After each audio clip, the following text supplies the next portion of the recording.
Salam kerahiman. Hari ini 11 April. Temanya, apa yang Tuhan kehendaki dariku? Dalam nama Bapa dan Putra dan Roh Kudus, amin. Ketika aku berbicara dengan pembimbing rohaniku, yaitu Pastor Michael Sopotsko, mengenai berbagai hal yang diminta Tuhan dariku, aku pikir dia akan mengatakan kepadaku bahwa aku tidak mampu memenuhi semua hal itu, dan bahwa Tuhan Yesus tidak akan menggunakan jiwa yang papa seperti aku untuk karya-karya yang ingin ia laksanakan. Tetapi aku mendengar kata-kata ini, bahwa hanya jiwa-jiwa yang seperti itulah yang paling sering dipilih Allah untuk melaksanakan rencana-rencananya. Diary 436.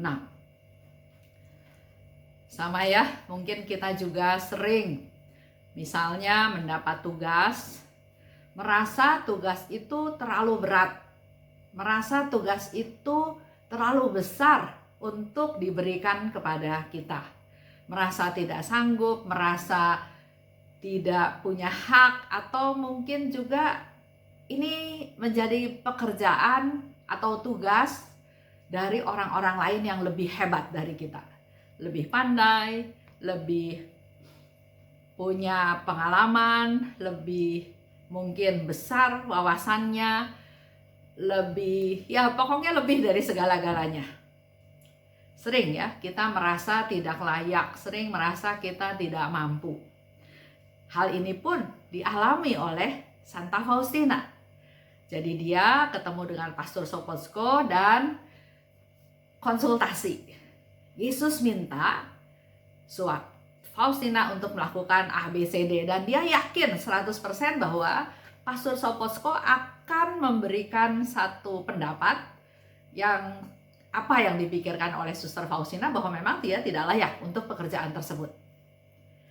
Tapi yang terjadi sebaliknya, malah Pastor Sopotsko katakan bahwa hanya jiwa seperti itulah yang paling sering dipilih Allah untuk melaksanakan rencana-rencananya. Itulah yang menjadi kenyataan. Jadi kalau kita yang mendapat tugas sering merasa tidak layak, sering merasa tidak mampu, sering merasa rendah diri, mulai hari ini kita harus berani punya persepsi yang lain. Karena Tuhan justru memakai orang-orang yang seperti itu. Orang-orang yang tidak layak, orang-orang kecil, orang-orang yang tidak punya apa-apa, orang-orang yang tidak berdaya. Tapi di sini dikatakan itulah yang paling sering dipakai Allah untuk melaksanakan rencana-rencananya. Karena kalau misalnya kita merasa saya bisa lakukan ini, saya punya wewenang, saya punya kuasa, saya punya koneksi, saya punya kehebatan-kehebatan, dan kalau itu kita lakukan, karya Allah nggak kelihatan. Malah yang ada malah mungkin ya kesombongan.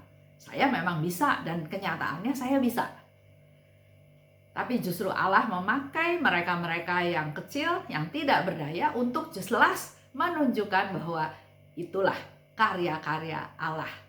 Allah yang berkarya, Allah yang turun tangan. Mari kita hening sejenak.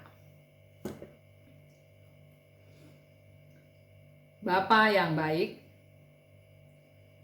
aku serahkan diriku yang sederhana dan papa ini, tubuh dan jiwaku, untuk melakukan yang Engkau kehendaki untuk aku lakukan. Beri aku kekuatan ya Tuhan, dan tolong aku untuk selalu ingat bahwa Engkau besertaku. Yesus, Engkau andalanku. Dalam nama Bapa dan Putra dan Roh Kudus. Amin. Itulah renungan kita hari ini. Apa yang kita anggap bahwa kita lemah, bahwa kita tidak berdaya, tidak memadai untuk menjalani atau untuk melaksanakan tugas-tugas itu, maka hari ini menjadi suatu kabar baik.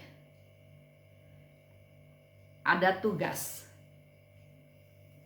suatu kabar baik, dan kita tahu ada tugas yang khusus yang Tuhan sediakan untuk kita masing-masing.